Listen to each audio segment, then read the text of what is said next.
जय श्री कृष्ण। वैशाख मास को ब्रह्मा जी ने सब मासों में उत्तम सिद्ध किया है। वह माता की भांति सब जीवों को सदा अभीष्ट वस्तु प्रदान करने वाला है। यह पावन माह धर्म, यज्ञ, क्रिया और तपस्या का सार है।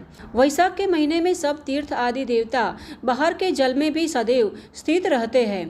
भगवान विष्णु की आज्ञा से मनुष्य का कल्याण करने के लिए वे सूर्योदय से लेकर 6 दंड के भीतर तक वहाँ स्थित रहते हैं। और इसी पावन माह में 4 धाम यात्रा का भी आरंभ होता है। 4 धाम यात्रा के सभी पवित्र स्थल अलग अलग देवी देवताओं को समर्पित है। केदारनाथ धाम 12 ज्योतिर्लिंगों में से एक है और यह भगवान शिव को समर्पित है।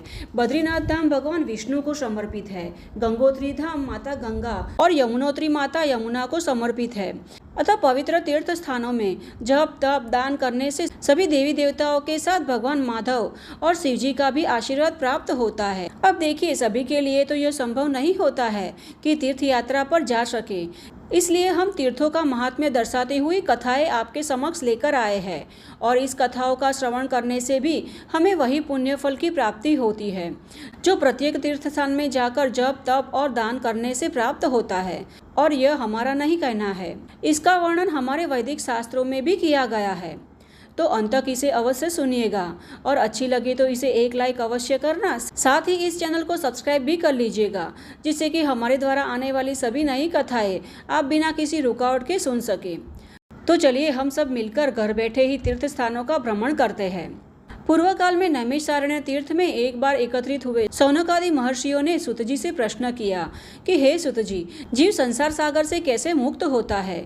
भगवान शिव या विष्णु के प्रति मनुष्य की भक्ति कैसे उत्पन्न होती है? कृपया हमें यह सब और अन्य सभी तीर्थों के महत्व के विषय में बताएं। तब सुत जी ने सबसे पहले श्री व्यासदेव जी को प्रणाम किया और इस प्रकार कहने लगे कि हे ब्राह्मणों, श्री रामचंद्र जी द्वारा बनाए गए सेतु के कारण जो परम पवित्र हुआ वह रामेश्वर नामक क्षेत्र सभी तीर्थों में सर्वश्रेष्ठ है। इसके दर्शन मात्र से मनुष्य संसार सागर से मुक्त हो जाता है। भगवान विष्णु और शिव के प्रति भक्ति और पुण्य में वृद्धि होती है। सेतु के दर्शन से व्यक्ति सभी यज्ञों का कर्ता माना जाता है। उसके सभी तीर्थों में स्नान और सभी प्रकार की तपस्या का अनुष्ठान संपन्न हो जाता है। सेतु में स्नान करने वाला मनुष्य विष्णु धाम को जाकर वही मुक्त हो जाता है। जो मनुष्य सेतु रामेश्वर लिंग तथा गंधमादक पर्वत का ध्यान करता है वह सभी पापों से मुक्त हो जाता है।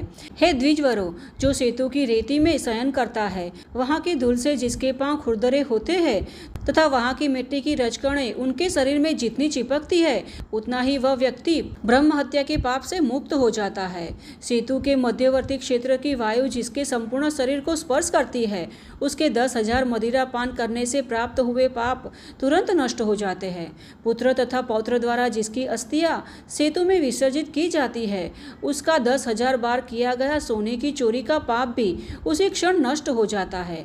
जिस मनुष्य का स्मरण करके अन्य कोई व्यक्ति सेतु तीर्थ में स्नान करता है तो उसके भी महापापियों की संगति से अर्जित पाप तत्काल नष्ट हो जाते हैं।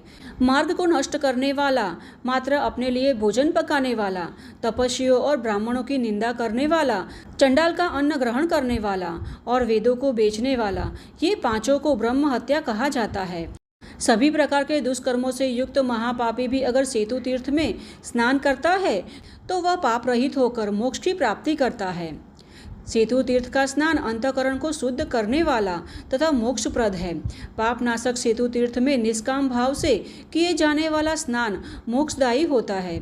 जो मनुष्य धन संपत्ति के उद्देश्य से सेतु तीर्थ में स्नान करता है वह प्रचुर संपत्ति प्राप्त करता है। और जो व्यक्ति आत्मशुद्धि के लिए सेतु में स्नान करता है तो वह आत्मशुद्धि प्राप्त कर लेता है। अर्थात मनुष्य की जो भी मनोकामना होती है वह मात्र सेतु तीर्थ में स्नान करने से पूर्ण हो जाती है। अतः जिस किसी भी उपाय से मनुष्य को प्रसन्नतापूर्वक सेतु तीर्थ की यात्रा करनी चाहिए। और अगर किसी कारणवश व्यक्ति वहां पहुंचने के लिए असमर्थ हो तो ब्राह्मणों को दीक्षा देकर उसे वहां की यात्रा करनी चाहिए। अब इस प्रकार सुत जी महाराज से सेतु तीर्थ की महिमा का वर्णन सुनकर सभी ऋषियों ने पुनः पूछा कि हे महाभाग सुत जी, कृपया हमें यह बताइए कि श्री रामचंद्र जी ने अगाध समुद्र पर किस प्रकार सेतु बांधा। सेतु तीर्थ और गंधमादक पर्वत पर कितने तीर्थ है, यह सब हमें विस्तार से बताए। अब ऋषिगणों के प्रश्न के उत्तर देते हुए सर्वप्रथम सुत जी महाराज ने भगवान श्री रामचंद्र जी ने समुद्र पर सेतु क्यों बांधा और कैसे बांधा उसका वर्णन किया। सुतजी महाराज कथा सुनाते हुए कहते हैं कि हे मुनियों, पिता की आज्ञा अनुसार भगवान श्री रामचंद्र जी, सीता जी और लक्ष्मण जी सहित दंडकारण्य में स्थित पंचवटी में एकाग्र चित्त से रहते थे। वहां निवास दरमियान महात्मा रघुनाथ जी की पत्नी सीता को मारीच द्वारा छल से रावण उठा ले गया। अब अपनी पत्नी सीता को ढूंढते हुए दशरथ नंदन श्री रामचंद्र किष्किंधा के पंपा सरोवर तट पर पहुंचे। वहां उन्हें एक वानर दिखाई दिया। अब वानर ने भी प्रभु श्री रामचंद्र जी को देखा।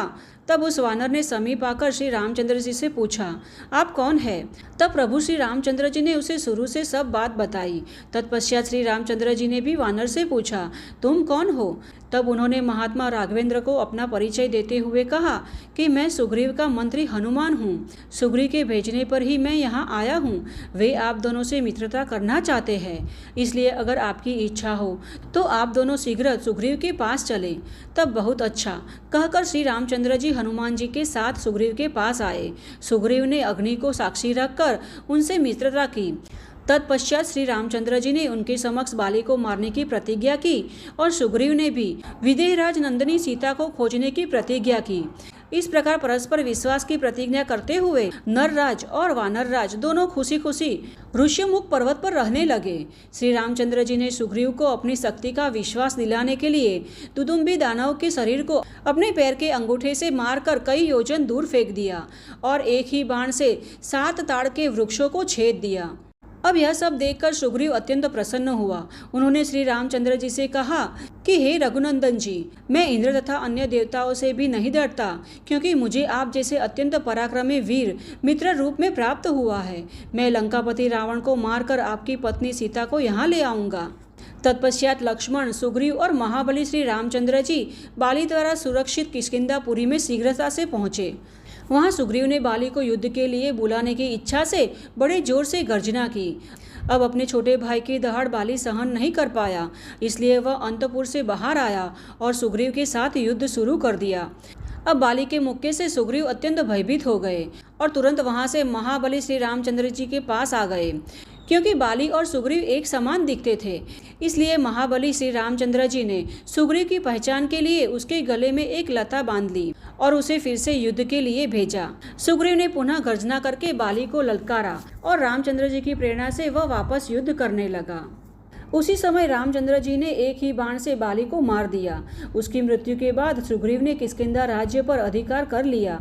फिर वर्षा ऋतु बीत जाने पर वानर राज सुग्रीव विशाल वानर सेना लेकर सीता माता का पता लगाने के लिए राजकुमार श्री राम और लक्ष्मण जी के पास आए। उन्होंने सीता माता की खोज के लिए अनेक वानरों को सभी दिशाओं में भेजा। वायुपुत्र हनुमान जी ने लंका जाकर विदेह नंदिनी सीता का पता लगाया और वहां से सीता जी द्वारा दी गई चूड़ामणि श्री रामचंद्र जी को दी। यह देखकर श्री रामचंद्र जी प्रसन्न भी हुए और दुखी भी। उसके बाद सुग्रीव, लक्ष्मण, हनुमान जी तथा जामवंत तथा नल आदि वानर वीरों के साथ श्री रामचंद्र जी ने अभिजीत मुहूर्त में प्रस्थान किया और अनेक देशों को पार करते हुए महेंद्र पर्वत पर पहुंचे। वहां चक्र तीर्थ पर जाकर उन सब ने डेरा लगाया। वहां राक्षस राज रावण के भाई धर्मात्मा विभीषण ने आकर श्री रामचंद्र जी से भेंट की। महामना श्री रामचंद्र जी ने उनका स्वागत सत्कार किया। उस समय सुग्रीव के मन में यह संदेह हुआ कि मानो या न मानो यह कोई गुप्तचर है, किंतु विभीषण के आचरण और उत्कृष्ट चरित्र से प्रभु श्री रामचंद्र जी को ज्ञात हो गया कि उसके मन में कोई द्वेष नहीं है। फिर उन्होंने विभीषण का स्वागत किया और समस्त राक्षस राज्य पर उनको अभिषिक्त कर दिया।